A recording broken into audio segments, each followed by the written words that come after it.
Hi everyone, welcome to today's Jupyter contributors meeting. Today's Wednesday, November 19th, and we're recording this meeting for the Jupyter Project Jupyter YouTube channel. So we are following the Jupyter Code of Conduct. I think we do have a few items on the agenda. Up first is Matt Fisher. Hey everybody, good to see you. I wanted to talk a little bit about documentation. My understanding is the documentation working group right now has slowed down a little bit, so Jason helpfully suggested bringing you up here. So there's some areas in the documentation where I found things to be a little bit confusing and hard to find. Specifically, I was trying to look up a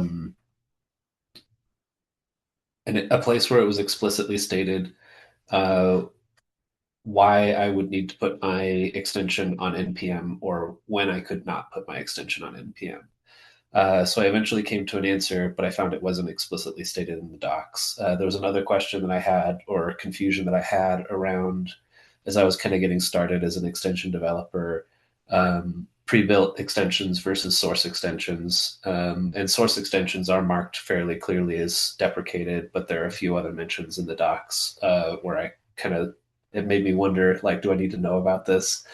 So I was thinking about restructuring the docs or how the docs could be restructured in a way that would make it easier for me to find that information. Um, and I often use the diataxis kind of mental framework or philosophy for docs. And I'm not sure how like broad the awareness of this framework is in the Jupyter community, but I think it's very valuable. And I think it would be valuable at the project level to endorse a documentation philosophy so that there's a little bit more guidance and um, uh, kind of an idea of where to start with documentation for sub projects and other extension developers working in the Jupyter community. Um, There is a documentation guide on Jupyter.org, docs.jupyter.org, but that's completely about tools and infrastructure and workflows, not really about authoring or philosophy. I'd love to see something along those lines. But I think like starting going in this direction should probably start small. So I was thinking about extracting some information from existing documentation to new pages, specifically two pages. First, do I need to publish to NPM as kind of like an explanation type documentation?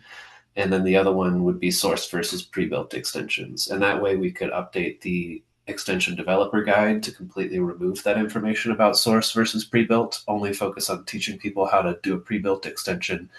And for people who want that extra information, we link out to this page. So I'd love to hear your thoughts.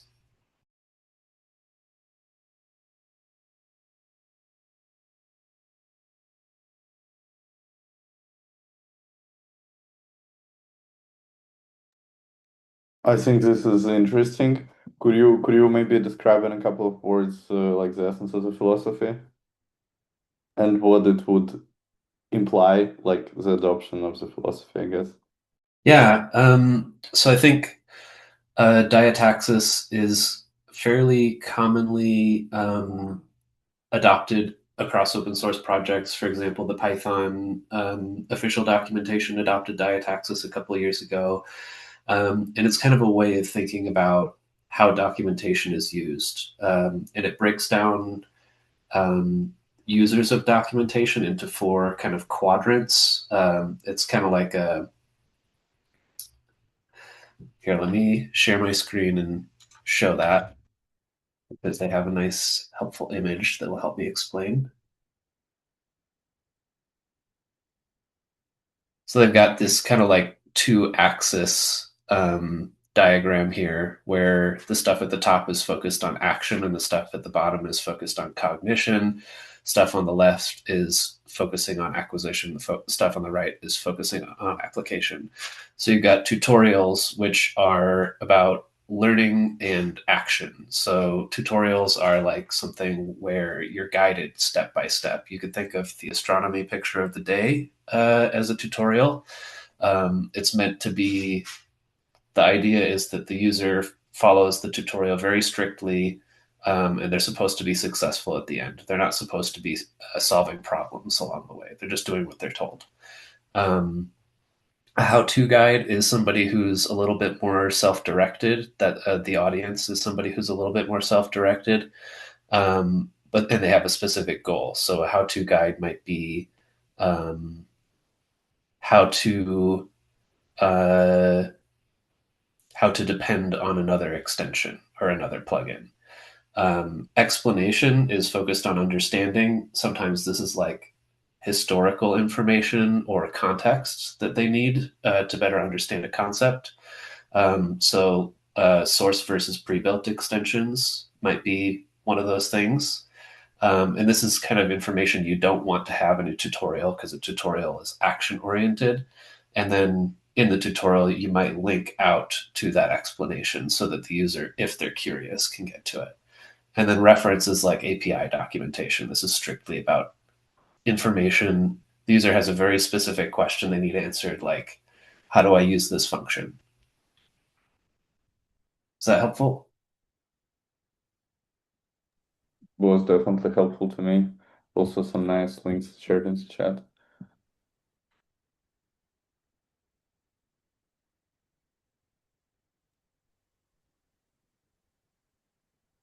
So I think Matt is wise here in saying we probably don't want to like boil the ocean type of thing, like completely rip apart our docs and completely restructure it around these four main areas. Instead, a much better thing to do is extract out as we notice a need, specific segments of documentation, but then keep in mind the audience and the purpose that we're targeting with that particular thing. So instead of embedding in where do you publish a package, extract it out as a specific like how to, or sorry, which one was that? An explanation that you can link to from wherever you need to. Where do I publish a package? Which I think Matt maybe generalizing the question of where do I publish versus just specifically do I publish to npm? Yeah, I like that better. Yeah. And that's also recommended in the Diataxis docs. The website is fantastic and well structured. I used the kind of like how to do a tutorial guide for the JupyterCon workshop and found it extremely useful. And they suggest specifically that don't try and convert all of your docs over to this new framework. Just change the way you think a little bit to this audience oriented mental model and do things bit by bit.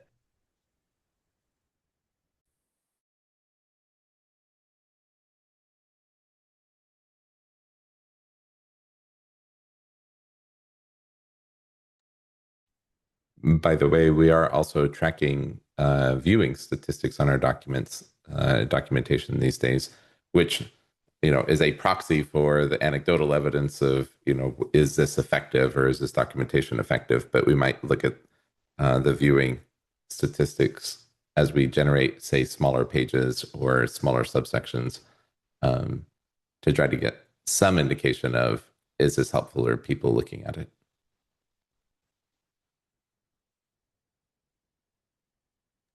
Thanks, Mike, for that link. I do see now we do have a section on writing documentation. There's a little bit about writing style, but not so much about, and I'm just kind of skimming it, so maybe I'm missing it, how to kind of think about the specific audience that a document is targeting. And that's kind of the thing that I care about here. Something to think about is also how it plays with things like DeepWiki. I don't know whether any of you is using that, but I basically moved to that for question asking over the documentation. And what's nice is that it links back examples to the actual source code of JupyterLab if it lives in the same repo. And yeah, I wonder if you restructure it a bit, whether it can improve such examples. So DeepWiki looks like is some AI generated documentation, and you're kind of thinking like if we structure the documentation in a more audience oriented way, then maybe the AI would be better able to understand or respond to. Yeah, exactly. I mean, it's quite nice. You go on deepwiki.org, I guess. I don't know. /JupyterLab/JupyterLab, and then you can ask questions, and it has the underlying repo already in a structured form, so that it knows, it's not just a simple rack, but it builds this wiki over the structure. And I found the answers pretty good. I mean, it's not always correct, but it's really good. To me, it's much quicker now than actually searching the doc. And the nice thing is that it gives you the link to the actual doc. And so you can, look at it yourself. And it also shows you the actual source code. And it's very easy to find out if something went out of date or not.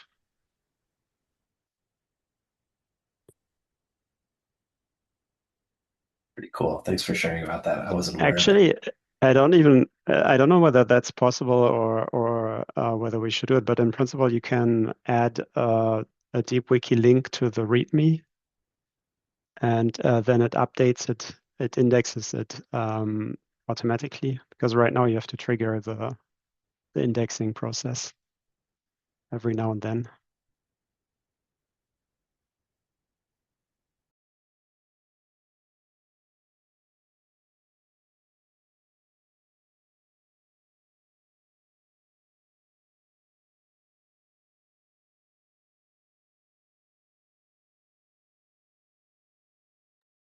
So if there are no objections to like some of those really small refactors I'm thinking of for the documentation, I could go ahead and open up a PR.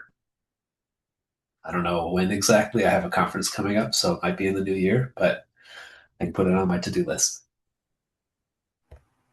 That'd be awesome, man. That would be awesome. Documentation, same as accessibility, is such an important aspect, but oftentimes, right, like a bit neglected. All right, awesome. Thanks, y'all, for your thoughts. I'll hopefully have a PR soon, but I can't promise this year.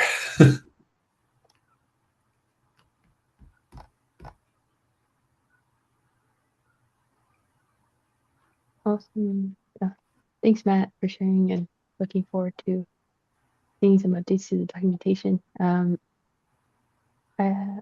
Up next, we have Mike, who is not on the call. He did note he was not likely to attend today. So I can share the bullet points that Mike has added here. First is the JupyterLab 4.5.0 release. That was a silent release. There has not been an announcement for that yet. He also notes that there has been an RC released on Thursday as well. So I think I will copy over the link for the release that he shared into the chat for anyone who's not on the HackMD. And so he's also asking for volunteers for anyone to start writing a blog post.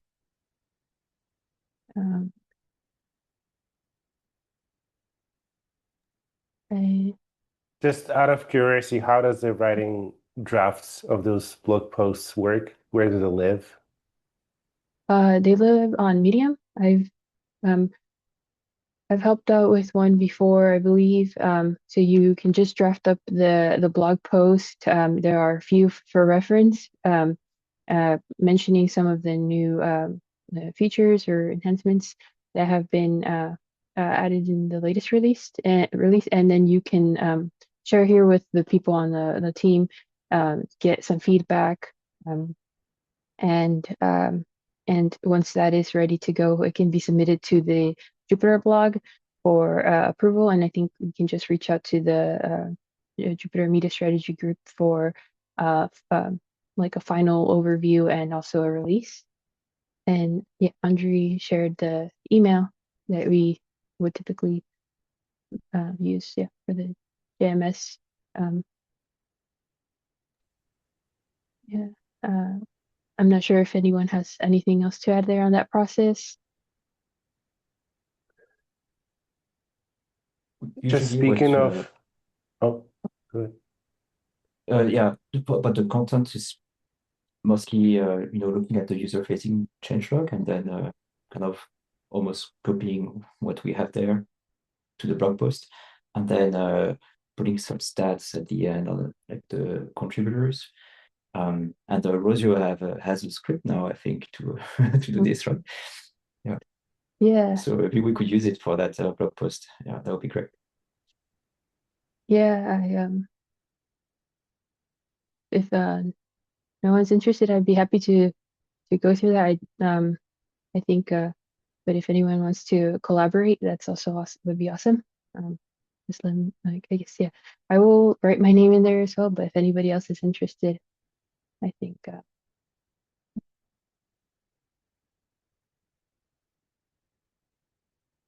okay. Um okay, yeah, so I think the next bullet point is a PR removing the sort of a RC announcement or from the documentation here for the installation. So I just pasted that over. So Mike is looking for someone to review that. It seems it just removes that section entirely. So if anyone is interested in reviewing that, um,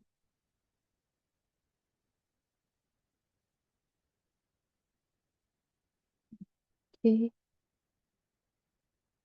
Um,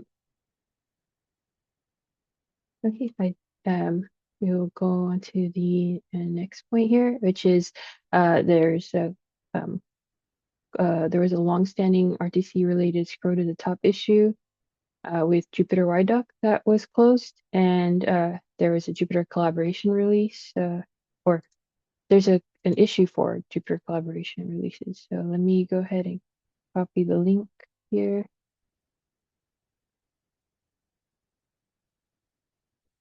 and share that over on the chat. So there's so make notes that there's a need for more integration tests and more eyes on YDoc, Jupyter YDoc. And since it's also used by Jupyter Server Documents, what are blockers for folks to contribute? Some maybe there could be some discussion about that if anyone has some thoughts on Mike's note there.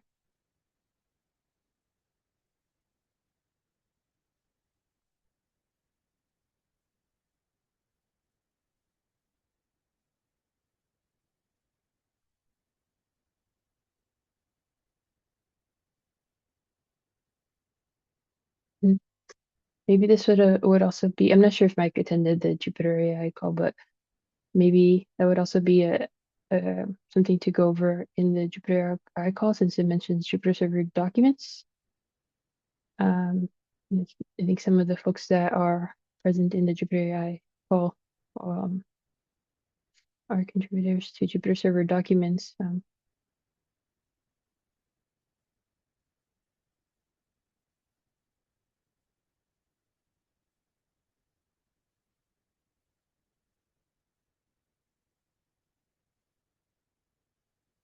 If there's no comments, I mean, and maybe I think Mike might be able to reference the notes later on if anybody wants to drop a comment on that section or that bullet point.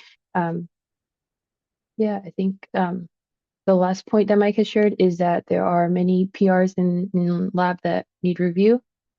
So I think reviewers are welcome. And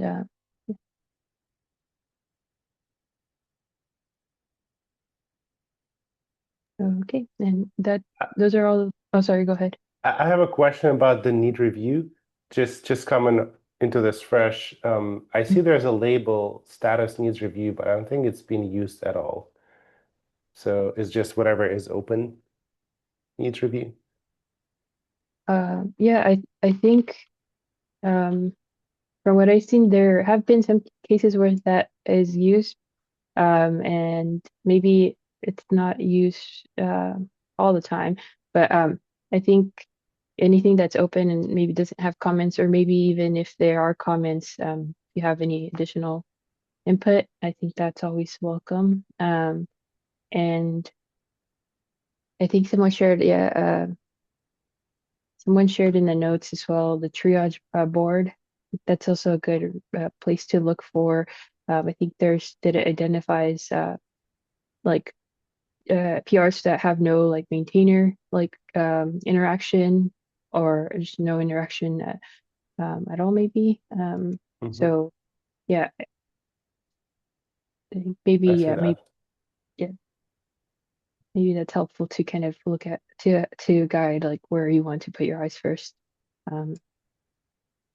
Also, I think milestones are good, um, maybe to prioritize as well. I'm not sure if anyone else has any other insight into Anthony's question.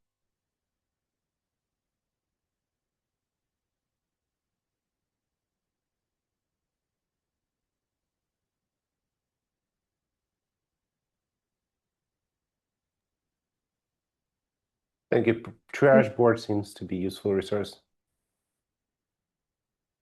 Yeah, it seems I've heard that Jupyter Hub extensively uses triaging board, right? And it also helps them kind of consolidate metadata about issues in the same space and then use it to like analyze stuff with automatic tools. So I think it's a really good thing to experiment with.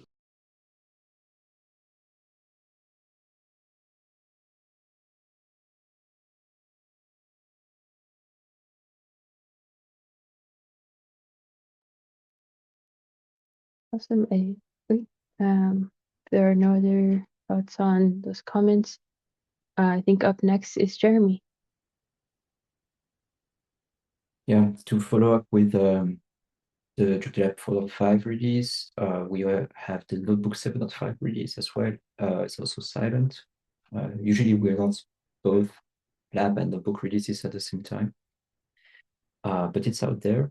There is also an update of JupyterLite, which is the final releases. There are a couple of other downstreams that need to be updated, but should happen soon.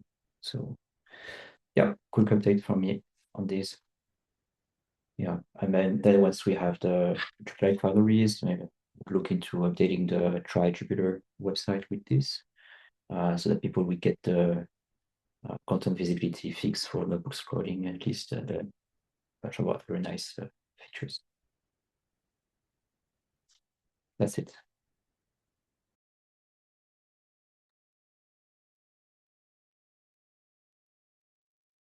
Vidar can go next. Thanks, Jeremy. Hey, I just wanted to pull some eyes or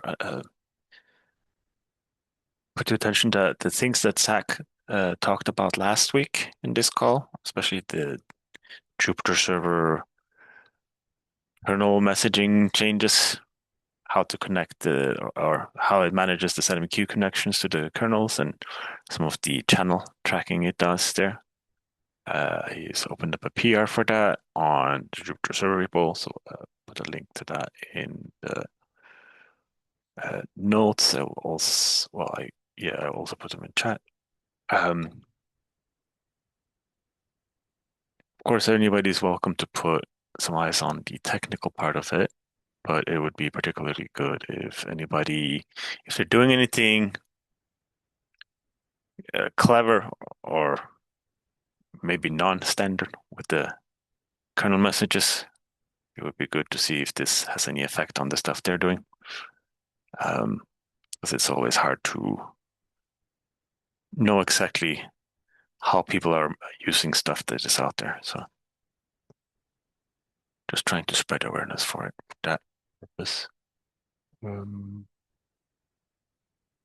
Nothing else specifically.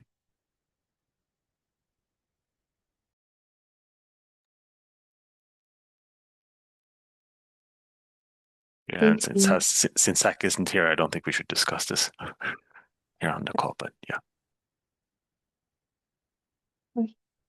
Thanks, Peter. We are at the end of our agenda here, and I say we have quite some time left. I also I made a little note for myself here. I wanted to amend. There have been Jupyter collaboration releases. I think there was a bullet point where I was not sure if there's an issue, but there have been some. So if anyone wants to check those out, just 5 days ago there was. I'll put it in the chat. There's a release. Yeah, I think. Oh, Sorry, go sorry, ahead. Rosie, I wanted to provide a feedback. I see that it says that you need one more approval for posting a blog. I can give it a look and give, either we can discuss the comments quickly, or I can just give it an approval if everything is good, and I suspect it is, and publish it quickly. So I'll do that, like, one of the first things now. Awesome. Thanks, Andre. Okay. I think that brings us to the end of the call. So maybe we can stick around, and I see something in the chat by Nick. Yeah, we haven't talked about desktop in a while. This is a little tip that somebody that Fernando knew, apparently, I don't know, that is a Tori-based installer that you download a deb or you download an MSI or whatever comes out of Tori. We've seen demos of that at community days, and they're pretty sweet. And then it builds you a JupyterLab out of things that you can get off UV, if you can get off PyPy. So it's not shipping a browser. And then Fernando goes on to say, well, have you seen Jupyter Desktop? And there's a big distinction. Tori doesn't ship a browser, and it doesn't try. And in this case, it's not trying to use the native web views to actually draw the UI. It just draws it for a configurator kind of UI, and then it launches it in your browser of choice. Pretty good stuff.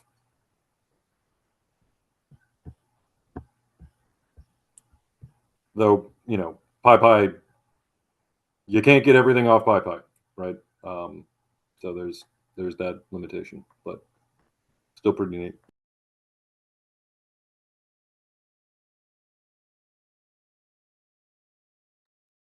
Thanks for sharing, Nick. This was like a conversation elsewhere, not on like an issue or anything like that. There's a link to the. It was just on Discourse and just like the grab bag, but I thought it was worth it to bring to folks' attention. And there, the DX on it is Oh, sorry, it was Zulip. You're right. The DX of it,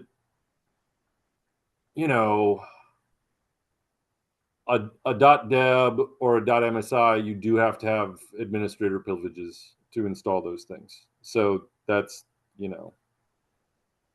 that can be a good thing in some organizations and a very bad thing in other organizations for people that actually want to get stuff installed.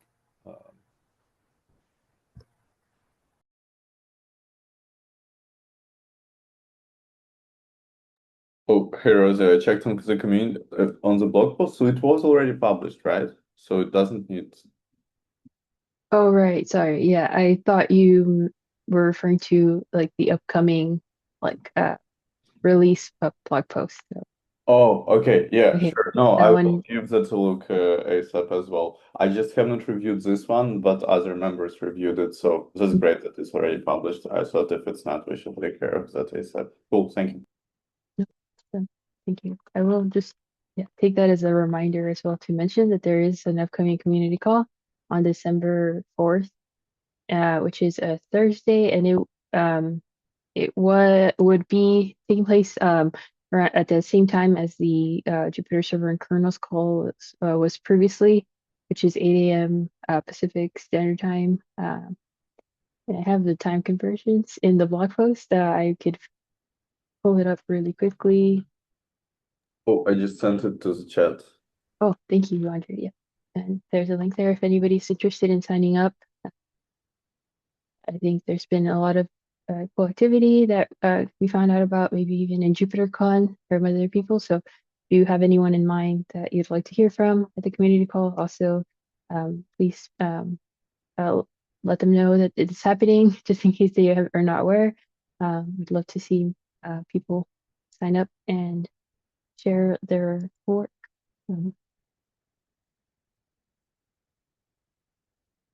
I think that brings us to the end, so maybe we can stop the recording and stick around for the off the record portion and see if anyone has additional thoughts to share.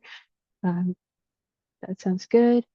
I can end the recording. Okay. Thanks everyone for joining.